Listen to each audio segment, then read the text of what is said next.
With Final Fantasy VII coming out next month and the demo coming out yesterday midnight, it's great to take a look at the differences between the original and the PS4 remake. First thing is introduction. Introduction is this is a shortened version of the one that we saw about a week ago, where there's a lot of extended scenes where you see the playground and a lot of the city life looks like on the top part of Midgar. Meanwhile, the demo just starts out at the Mako particles start flying up on the screen, which is reminiscent of the original. Meanwhile, the original starts out with the star field with a sweeping camera. Then it fades into the Mako coming up from the reactors. You also do see in both versions that Aeris is standing up, walking out to the bustling downtown section of Midgar. But there's a lot more symbolism with the flowers getting stomped on, trying to hammer down the environmentalist themes of the game.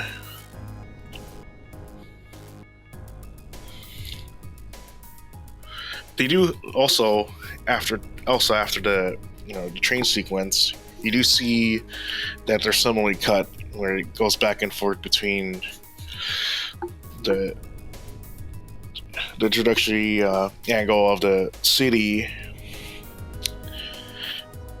and the train moving as Cloud is about to jump off the train, and the two Avalanche members, Jesse and Biggs, beat up the Sinra soldiers. Second thing to cover is the graphics. Obviously, there's been a lot of advancements from the 20 plus years this game came out. FF7 used pre-rendered backgrounds with GURAD shaded polygons.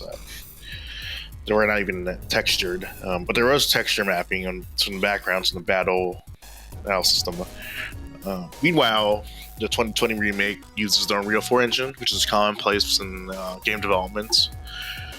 Just to give you a little background, last gen, the Crystal 2's engine was used for FF13 and more successfully with FF14 their MMO.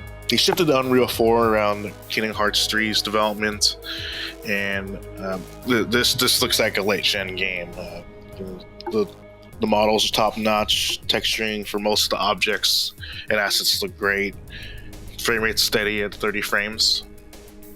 Which is also what the background graphics in the original were like. The battle scenes were over 15 frames per second.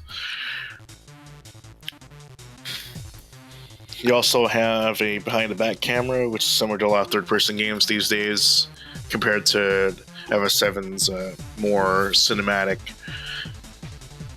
pre-rendered backgrounds with the polygonal models on top. In lieu of that, you do get more cinematic camera angles, especially when Cloud looks up at the Mako reactor, which is kind of a nice callback to the cover of the original game and the remake.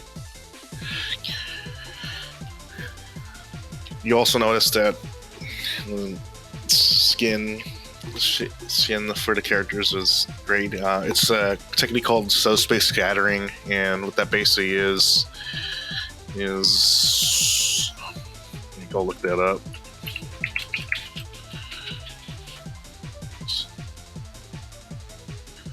It's a mechanism of light transports which penetrates the surface of a translucent object and is scattered by interlacing with material and exits the surface at different points.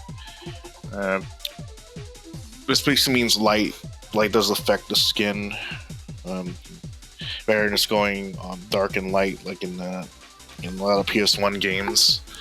So you do see the differences between what environment the character's in,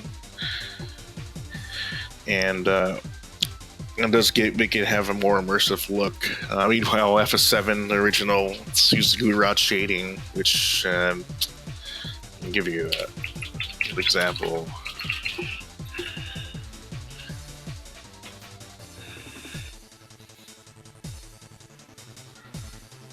I think it's Grad Shading. Grad Shading. It's named after Henry Grand. It's using computer graphics for shading of surfaces by polygon meshes.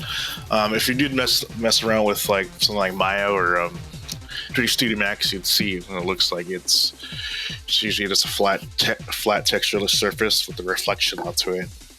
Another game that uses this is the original Dead or Alive on PS1 and the arcade version on Saturn.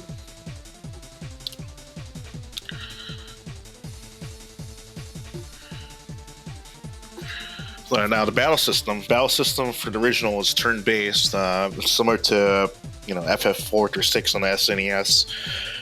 With the act time battle system, the gauge basically tells you when you could take a turn, and you do select from a menu of attack. You can actually defend if you hit the right on the D-pad, magic, item, and later on you can have materia, but that's when I'm going to do the review of the main game.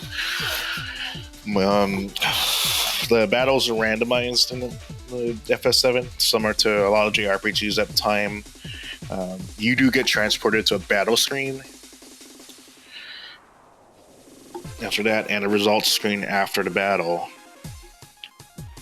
Meanwhile, the remake is real time. It's I think it's a lot better than FF15's and Kingdom Hearts' battle system because it's less menu heavy for now, and does have a little bit of depth to it.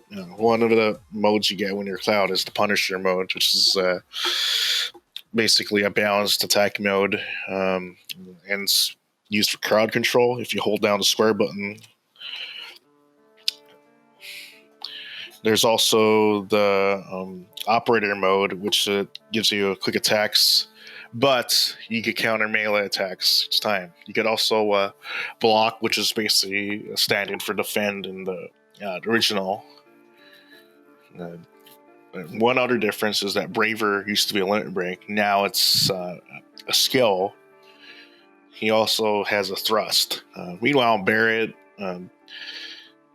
has a burst fire and a charge. He also has skills that buff his defense as well.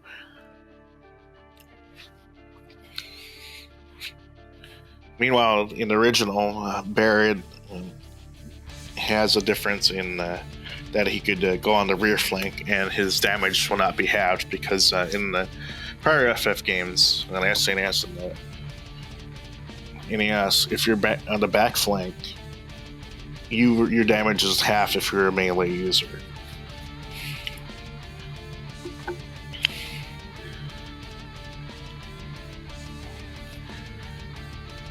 The fourth thing I'm going to go over is the dialogue. FF7's localization was kind of mixed. You can kind of tell it's done by different people. It's a bit more to the point and direct in terms of delivery. The remake, though, there's a lot of more characterization. It seems a bit more consistent in terms of characters. Every character has a different way of speaking, which you do want when you're writing characters. Also, it's a lot more apparent that Jesse's trying to hit on Cloud, because she works a lot about how he's easy on the eyes, and asking about Tifa before she's even introduced, which is kind of interesting in my opinion. You also got Biggs, who they kind of emphasize that he's kind of the dumb guy full of the heart. And Barett, as in the original, he doesn't trust him at all. And he literally even points his gun arm at him when he's about to arm the bomb. Speaking of the bomb doesn't explode. In the remake, it actually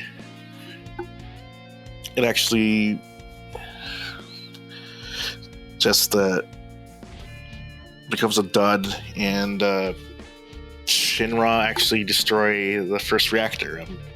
I know I saw online that people are kind of angry about that, but you got to realize a few hours later, Shinra just blows up the pillar at Sector 7 and kills a bunch of people. So this is kind of a bit of foreshadowing, but I could see why people are complaining about that.